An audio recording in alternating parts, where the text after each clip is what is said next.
Well, what's up, guys? Welcome back to the Collision Live. Another episode. Daniel here, and I am joined at the desk, as I always am, by the Splash Mountain to my rebranded Tiana's Bayou Adventure, Mr. Samuel David Kemp. What is up? Not too much, Daniel. Good to be with you.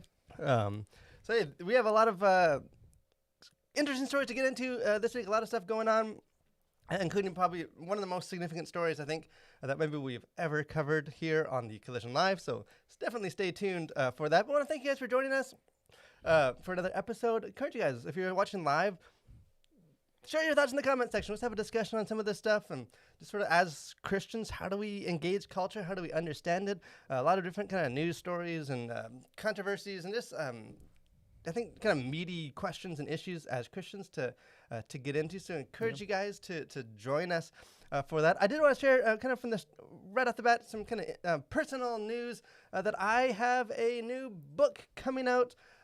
This will be coming out in October. I'll be sharing more details in the coming weeks. But God, Heroes, and Everyday Dragons. If ever there was a book title that was right in my wheelhouse and represented who I am, that is the book. The book you've always wanted to write. It is. This is, I don't want to say magnum opus lightly, but hey, I might say that. When the shoe fits. When the shoe fits. So stay tuned for that. I'll be sharing more as we get closer to the release date of that. But in October, very excited about that book. We're also joined by our crew. We're not the only ones here. Joni and Steven, how are you guys doing this week? We're doing great.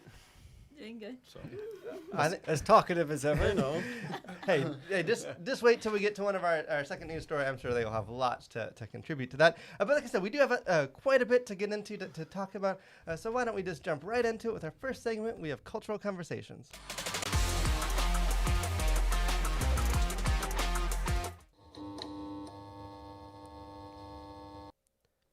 So I was this close to saying pop culture news after last week, and you mentioned that. Yeah. Now I'm second guessing it. I was trying to figure out which is. Sorry, I can't not hear it every time. What is our segment? But whether it's a conversation or it's pop culture news, kind of the first story for us to get into today is kind of a follow-up. I don't know if it was last week or 2 weeks ago or at some point, we kind of talked about the outrage or the controversy or just the discussion of the Ivan Provorov, the Philadelphia Flyers player who kind of made headlines for kind of sitting out his team's like Pride Night, the planned ceremony and the warm-ups. And Some commentators were more outraged than others. Yeah, and for that he was lovingly told to leave the country and go die in a foreign war.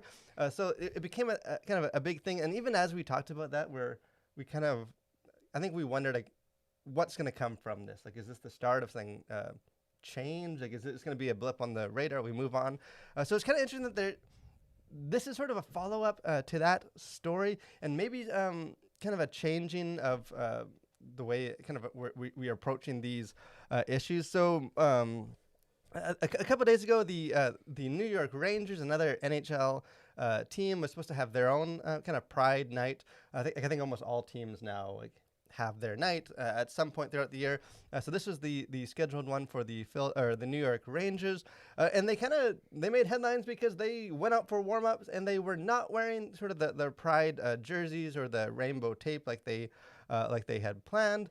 So they just sort of the players sort of as a whole team just refrained from any of that, which left a lot of people kind of in the media to question what's going on here. Why are they not kind of doing what they had planned to do? So kind of in response to some of the pushback for that, the team released a statement which says, "Our organization respects the LGBTQ plus community, and we are proud to bring attention to important local community organizations as part of another great Pride Night. In keeping with our organization's core values, we support everyone's individual right to respectfully express their beliefs." So that was sort of their kind of political statement of like, hey, we support this issue. We still had a Pride Night, but we just, we want to respect everyone's opinions. Obviously, they didn't. They took the focus off of the players and kind of what led to that decision to say, hey, we're not doing that. But as might be expected, people weren't exactly thrilled with this. You don't say. So one of the kind of critiques, which I think reveals a lot, says it's a slap in the face of the LGBT community to have players not celebrate Pride Night, Kilmark told the Daily News. To me, this would be the equivalent of people not wearing Jackie Robinson's number when everyone does that in the MLB on Jackie Robinson Day. And then the article that this quote came from says, the Rangers' other in-arena Pride Night festivities went on as planned Friday night, including ceremonial puck drop and a Pride-themed fanny pack giveaway. The Rangers defeated Las Vegas 4-1. So kind of lost in some of the discussions. They had a Pride Night. They had a giveaway. They still kind of themed it. Yeah. Kind of the only part that changed was that the players, the team was not necessarily kind of in unity part of those festivities and the jerseys. So what do you think? This is obviously this is inspired by what happened a couple weeks ago. Obviously, that sort of led to this. Do you see? Is there anything to this story? Is this like a changing? What do you think? I don't know. I mean, I would think it is a changing. It'll be interesting to see what other organizations do as a result of this. Like, is this going to become sort of a pattern with other NHL clubs? Are they going to start just, for their Pride Night or whatever other themed night they have, are they going to just not make the players dress up according to that theme? And so, which I think is I feel like it's a pretty good step in the right direction to say, I don't think you're going to see the NHL stop having Pride Nights, but I do think it seems like, and especially their sort of statement on it, it seemed like respecting individuals' rights to respectfully express their beliefs.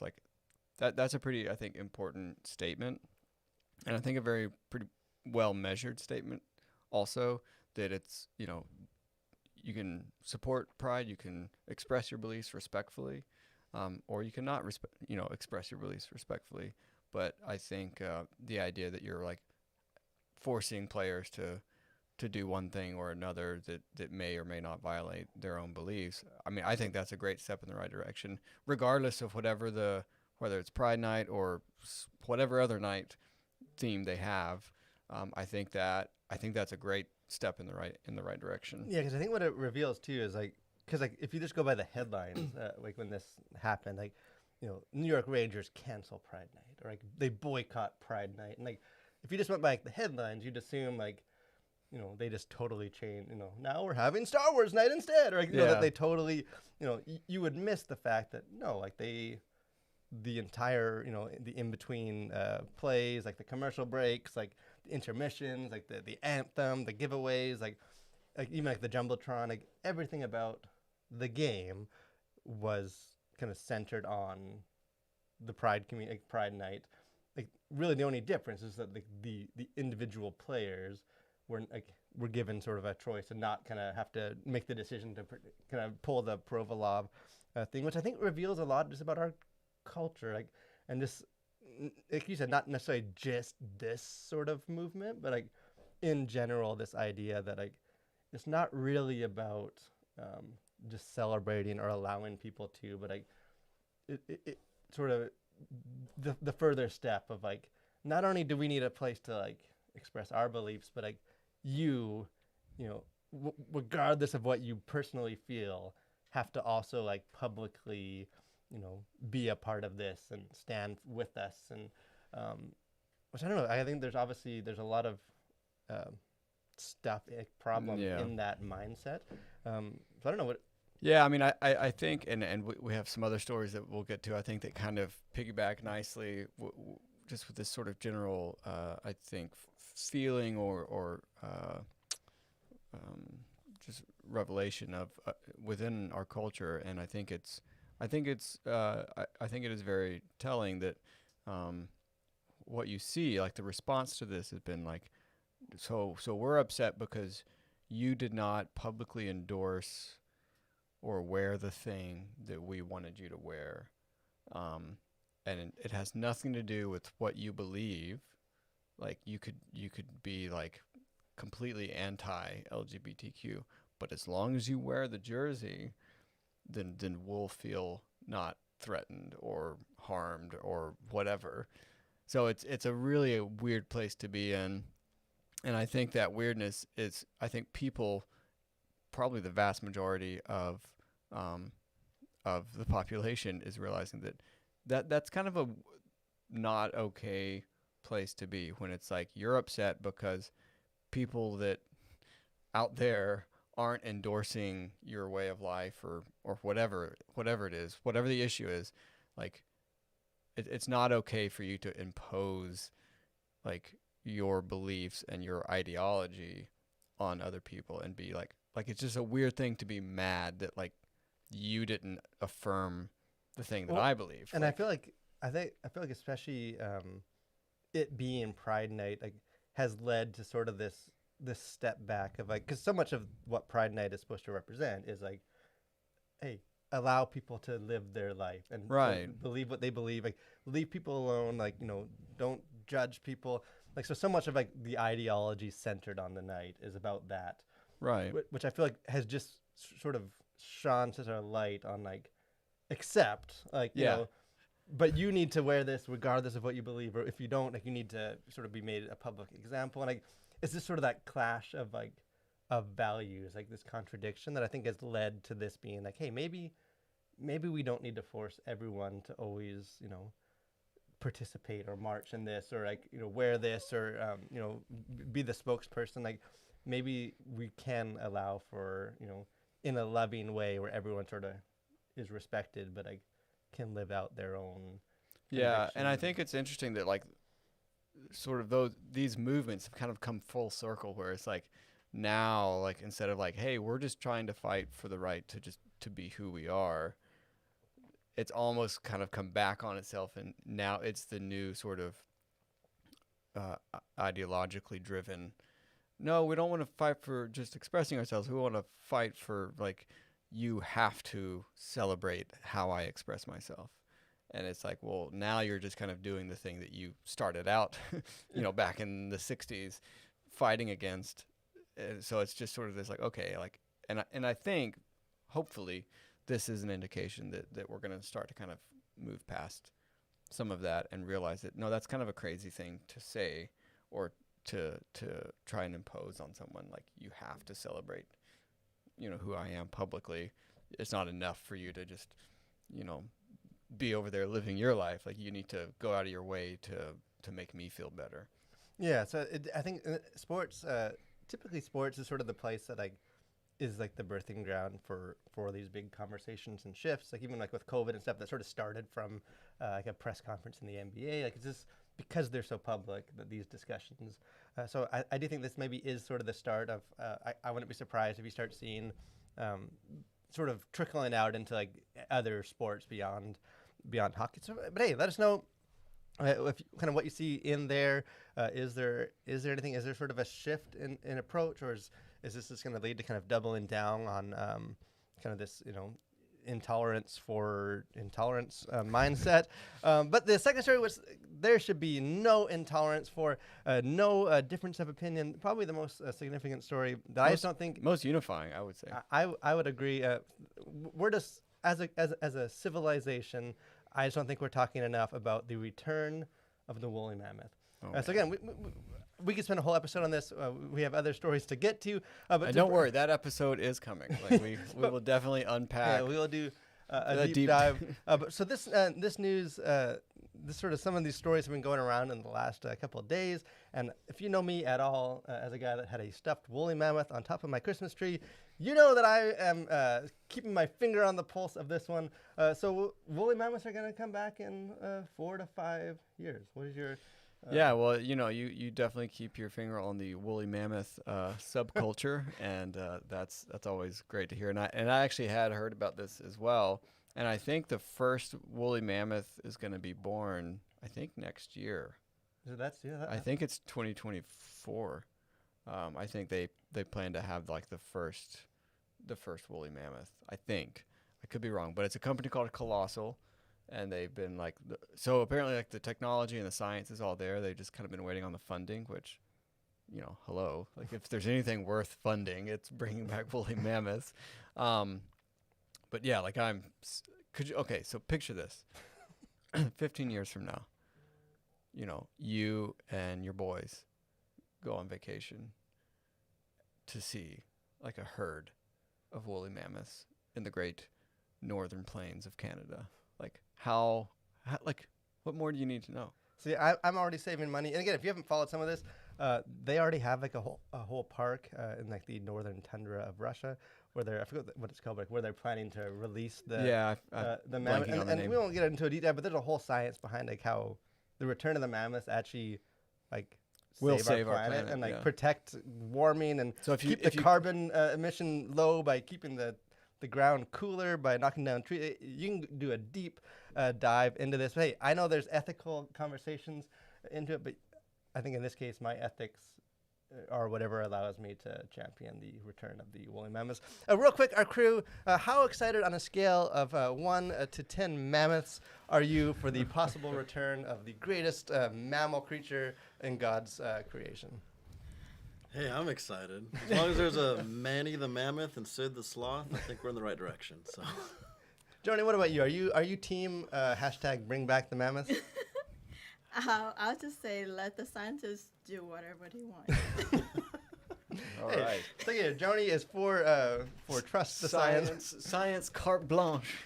But hey, it's hard to kind of lose faith in humanity when like the thing that's like uniting and finally bringing us funding is like we can agree like we can bring back one animal. It's the woolly Let's do mammoth. the woolly mammoth. Don't get distracted by the dodo bird, but that's a different conversation. Yeah, but or there are talks of the saber-toothed tiger, that's a bit of a trickier one because it's like such a intense predator, and you start seeing headlines of like another saber-toothed tiger kills small child. And this whole thing does sound like a movie Steven Spielberg would have made 20 years ago, gone wrong. But hey, I am definitely on team mammoth. It's exciting. But something that maybe isn't quite as unifying, that is a little more divisive, is Hogwarts Legacy. If you haven't followed the news, this has been, again, anything related to J.K. Rowling in today's culture is a hot button for controversy and discussion. And there's just so many of sort of those conversations around her seem like to reflect bigger trends and like things in culture. There's just a lot, I think, as Christians, regardless of if you're like a Potterhead or if you think that Christians shouldn't read Harry Potter, kind of regardless of like what you think of Harry Potter, the conversations I think are applicable on a wider level. So they're making a game, Hogwarts Legacy. I think this game looks fantastic. Yeah, I watched the trailer and it like signed me up. So Like, we'll have to do a review of the game, I think, here. Christians have different opinions on Harry Potter. I love those stories. And we don't have time to get into like the, I think we've done that before on this show. But although this game looks awesome, one of the most beloved, like popular kind of stories, franchises there are, there's been sort of not everyone is necessarily embracing it with open arms. Kind of this sort of movement to boycott the game has been, I don't know if it's been spreading or it's just been proclaimed. It's been out there. It's loud, at least on social media. So here's from sort of an article. We can kind of set the stage and we can get into this a little bit. It says, while Warner Brothers has clarified that Rowling is not directly involved in the creation of the game, and a Bloomberg report confirmed the game would have character options that are trans-inclusive, some critics feel it is not enough to justify supporting Rowling, who will benefit financially from the game's profits. Jesse Earle, a prominent trans gamer and journalist who uses the pronouns she/they pronouns, argues that purchasing the game is harmful because it keeps Rowling relevant. She's equating the relevancy with people supporting her views, and her views are directly harmful and attacking and doing damage to the trans community. So that's sort of been the crux of this whole controversy, is that not necessarily the game itself, which seems to align with a lot of what the critics want from the game, but just this idea that like this is sort of adjacently, and it's still her world, but like because we don't agree with everything the creator believes, like can we support it? Like can we separate that, or can we still read the Harry Potter books, knowing now what we do about what J.K. Rowling believes? And again, that's a bigger issue, and like even outside of just Rowling and like the trans activism stuff, like that's a question I think for Christians and for all people. What are your takeaway? Are you? Well, I believe in this puritanical world that we inhabit. It would seem to be impossible to separate the artist from the art, which I think up until maybe 5 years ago, that was sort of commonplace, that it's like, hey, this is an amazing work. Like, the guy was a jerk and like a horrible husband, but boy, could he write. You know, it's like, hasn't really been too much of an issue, I don't think, throughout history. Suddenly it is, because again, it kind of comes back to this ideology that we talked about with our NHL story. It's like, it's not enough to just have a good story or for someone to create probably the most popular and beloved like universe or world, and that essentially raised a generation of people, is, you know, Harry Potter. It's not enough that that's an amazing creation, but it's like the creator of that has views that, and it's not even like she believes that the Nazis were right or something. You know, it's not even like she has views that are just so far like out in, you know, crazy town that you know, she just has kind of lost her marbles. But it's like, no, that like she has views that I think a lot of people hold, and it's like you can't see past that to enjoy her artwork. To me, it sounds more like a you problem or a them problem than it is like the author of this. Yeah, artwork. and one of the I feel like one of the ironies of some of this is that this is sort of the like the issue or like the approach that like as Christians I feel like we've navigated already. Like growing up as a Christian, like you have to separate the art from the art. Like, you know, Yeah. like almost anyone that creates anything in Hollywood holds beliefs that are different from a Christian worldview. Yeah. Or, you know, supports things that Christians don't, or, you know, very different spiritualities, or just atheism. And like, so it's almost become like just part of being a Christian. If you engage with culture at all, it's like, hey, you know, I know James Cameron doesn't believe in the biblical God, but I like Avatar. Like I can sort of engage with that and have it. But it's almost like sort of the other side of that, like the sort of like the secular world is like they're starting to have to deal with some of that, like separating the art, because so much of it is always aligned with their viewpoints. That like, so I don't know. It is like from however you approach this, but I think in some ways it just reflects so much of like how like political or at least like ideological driven we are with like entertainment, that like it's really not about the thing. Like the thing might be exactly what we want and represent us, but like it's like, but we can't support it because it's not about a game, it's about supporting an ideology. Like, Yeah, not even the person who made the game, but the person who made the world that the game is based on. So it's like thrice it's like removed from the creator. Well, it would be like if like Disney keeps making Star Wars movies, but like then George Lucas goes and says something about, you know, like it turns out he's like a big racist or something. Like it's like, well, can we still watch? Like I know he's not involved in Star Wars anymore. Right. I know he didn't make this show, but like, can we support it knowing that knowing that he's collecting royalties on, you know, all future production. Yeah, you know, I think if you, and I've heard it said that like sort of, let's call it like I hate generalizations, but sometimes you have to use them, but like sort of, let's call it woke ideology, or just this sort of quote unquote progressive ideology that falls under like the LGBTQ plus community, and even some of like the climate change radicals, I guess. You know, not to, I am painting with a big brush here, but that whole ideology, if you look at it in terms of, it's a kind of a new religion, and so it's like, well, it's cute. Like they have to learn how to be religious in the world, and part of doing that is working through things that like the church has worked through.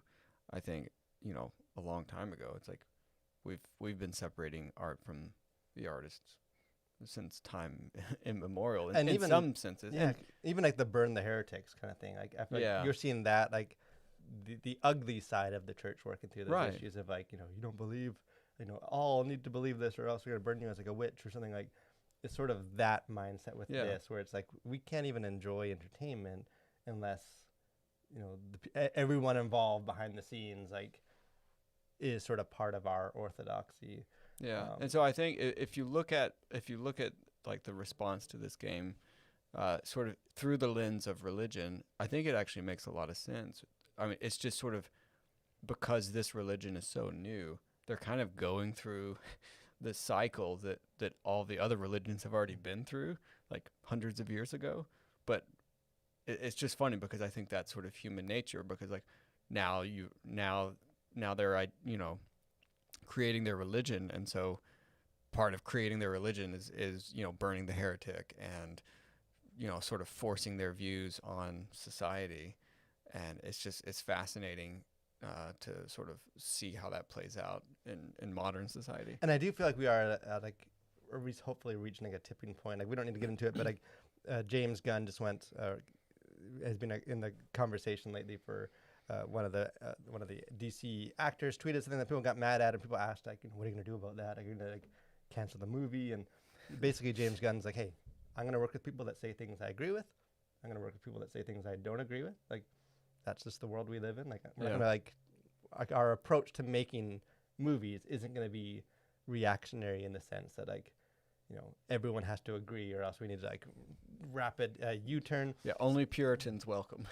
So I do think we are kind of moving away from some of that, but like games like, and who knows, like is like the boycott. Like I'm sure this game is gonna come out and just like sell a gazillion copies, and like it's hard to judge sometimes. Like is there really a big movement, or is it like a loud movement of a minority? Like how much people are really mad, or is it just sort of like the media and like the people that are talking the loudest about it are the ones that are mad, and other people are just like, hey, I think it's gonna be a fun game. Like and I think if the NHL story is anything to go by, I think it's increasingly looking like it's a loud madness rather than like the volume of madness. It's like people are very loud about it, but it doesn't mean it's a majority of people. So I do hope that sort of becomes the new norm a bit, where hey, we are just accepting. We don't need everyone to always agree. We can just enjoy games and movies and shows and music and all of that. But something I know I always enjoy. Every second week, I feel spiritually edified by. We have the next segment of our show. We have Host Corner.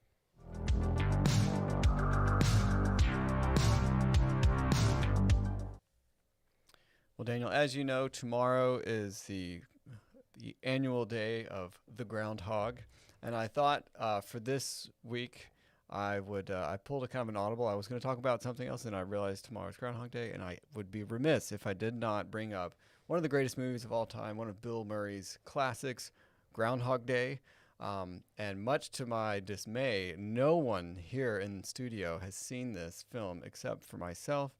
And I feel that I need to sort of relay some of the greatness of this film and implore all of you watching as well as those listening in this room that your life has been but a half-life so far, as you have lived so long now without seeing Groundhog Day.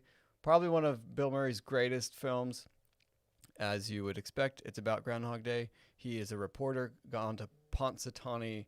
I forget the name of the place, but Punxsutawney Phil is the name of the groundhog, and he goes to, I think it's in Philadelphia or someplace, to cover like, is he gonna see his shadow this year?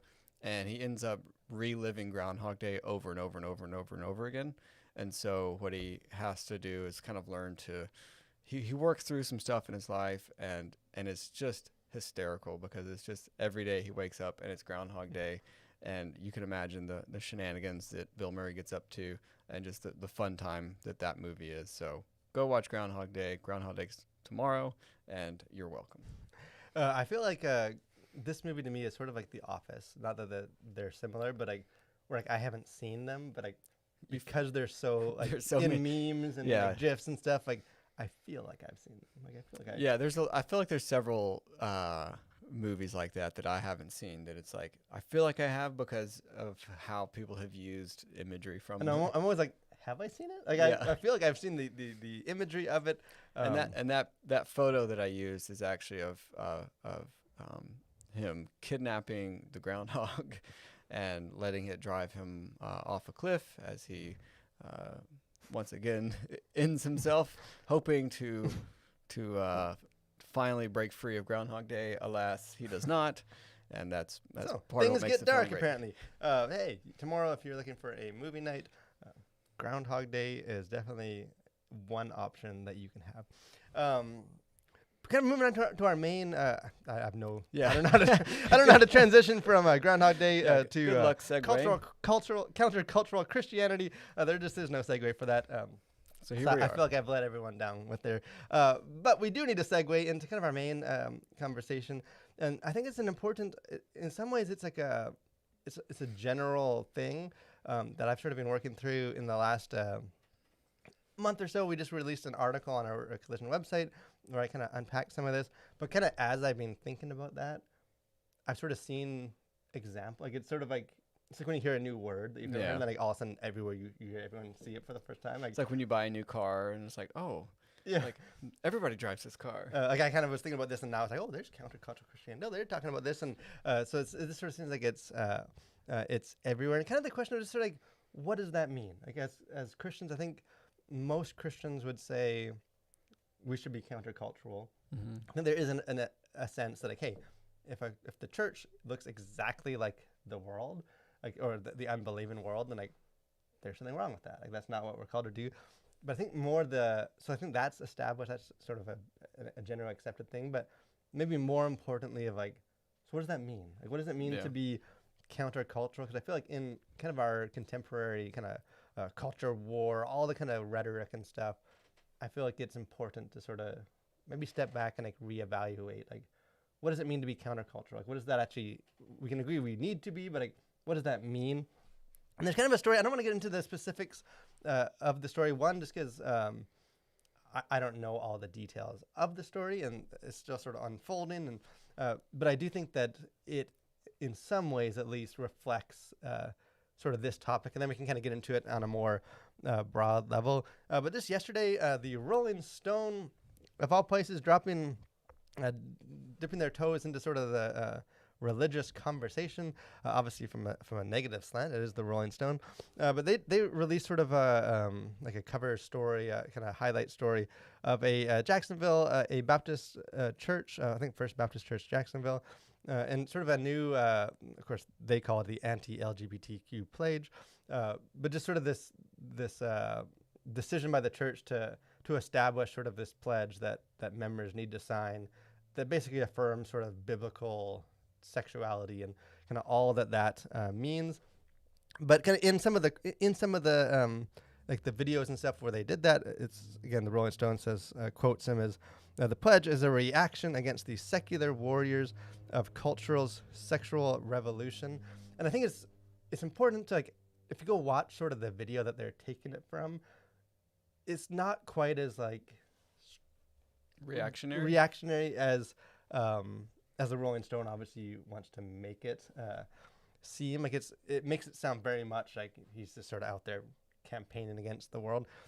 So I think it's, hey, watch the video and kind of this. And again, whether a church should do that is a different conversation altogether. But I did want to focus maybe in on just sort of that mindset of like, hey, we need to do this. Why? And kind of according to like the video that unpacks it, it's very much of like, because the culture is doing this, we need to do this. Like, we need to affirm this because sort of these advocates might come to the church, and we need to protect ourselves. And because the world's confused, we need to, which I sort of, I don't know, I questioned that approach, sort of countercultural. I guess maybe to start it off, like where's sort of the line between like countercultural, but like, and then just like reactionary to culture? Yeah, I mean, I think people are probably, as you can imagine, going to have, they're going to draw that line in various places, and I would say the first thing to do would be to probably just have grace towards others that draw that line in a different place, and so I think you kind of have to go back, and I'm stealing a little bit from a forthcoming podcast episode with your cousin Rob Blackaby, but where he gets into some of this. But the idea that you need to come back to your foundation first, and you talk about this in the article as well, is that don't just go out and react to like the issue of the day, but ground yourself in where do you stand, and where do you get that authority from, and why do you make the decisions you make, rather than necessarily going in and this thing pops up over here, well, we're against that, and this thing pops up over here, it's like, well, yeah, we're also against that, and we can't have any of this. And so rather than like you're just going to be wearing yourself out chasing all the various issues, and you're going to have 1,000 different stances that your church is going to take on just a whole plethora of cultural issues, but come back to the core values of what does it mean to be like Christ and to live out the values of Christ in a secular world, I think is maybe a starting place.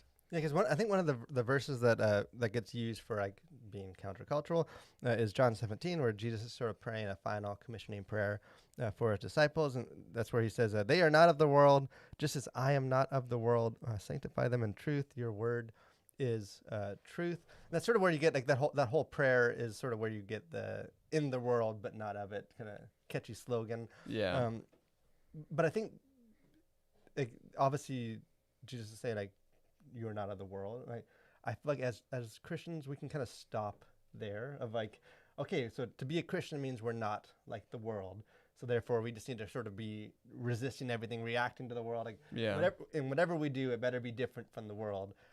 We're kind of, if you add like the rest of that statement, though, it's like, they're not of the world, just as I'm not of the world. Like, Yeah. sort of like they're not of the world in the same way that I wasn't of the world. Like what separates them isn't necessarily just that they're constantly like opposing like the world, but like that we're just called to a different life, like a different way to engage. Yeah, and I think when you do that, I think when you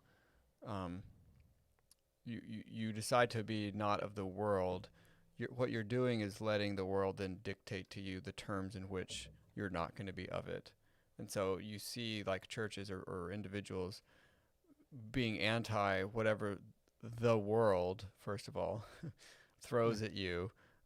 Typically that's probably like Hollywoodish stuff, which is, again, like we kind of deal in all these monoliths, like the world, Hollywood. But you end up being maybe against that, but your identity is only sort of rooted in the things that you're against, and whatever the world decides to throw at you, and not centered in who Christ is. And so I feel like you can just end up being quite lost and scattered because you're not centering yourself in Christ. You're sort of centering it on like, well, this is what the world says, well, I'm going to be against that, and this is what the world says over here, so I'm going to be against that. And that seems like a very unstable way to live and to be. Yeah, and I think like because it's like you might end up like at the same conclusion. Like, yeah, maybe that doesn't mean you just need to embrace the world, right? But I guess it's like the question of like, do you define like the Christian identity like in the positive or in the negative? Like, Is to be Christian like anti-world or anti-woke or anti-Hollywood or anti-progressive ideology or anti-this or that, like, or is it pro the way of Jesus or like pro this? Like, is it, where does that identity come from? And I feel like because sort of this culture where like the way that the world is like which is very much like wants to pit everyone against each other and like reactionary and pick a side, and that it's become this sort of temptation for Christians to lose sight of like, okay, we don't believe this because the world doesn't, like, because we're against the world. Like, we believe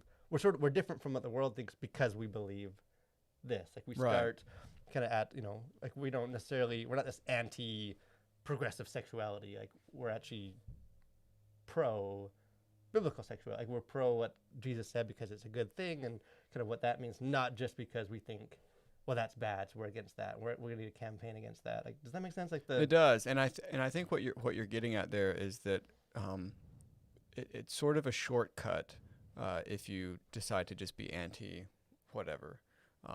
What it means is you can react to whatever the world throws at you and decide, yeah, that's not what I stand for, but you're not going back and doing the harder thing, which is to figure out your stance before that even comes up before that's ever presented. And so I think as humans do, we want to find shortcuts. Like we don't, we're always looking for like the easier way, or for what's shorthand for this, that. And you can see that obviously like in our labelings of things. We just, well, that's woke. It's like, well, you have no idea what that is. Like you can't define some of these terms, but it's a shortcut to just sort of say, well, that stands for these things that I'm against. But I think when we do sort of align ourselves with what we're against, then it's sort of a shortcut to actually going in and doing the hard work of like, well, so what does the Bible actually say about sexuality or any other number of issues that may arise. Yeah, and it's sort of the mindset of like, hey, this, whatever that is, sort of secular ideology, like, it's not like just the focus on, hey, that's bad. The Bible says that's bad. Like, what's sort of the alternative to that? Like, why is that? Why does the Bible kind of resist that?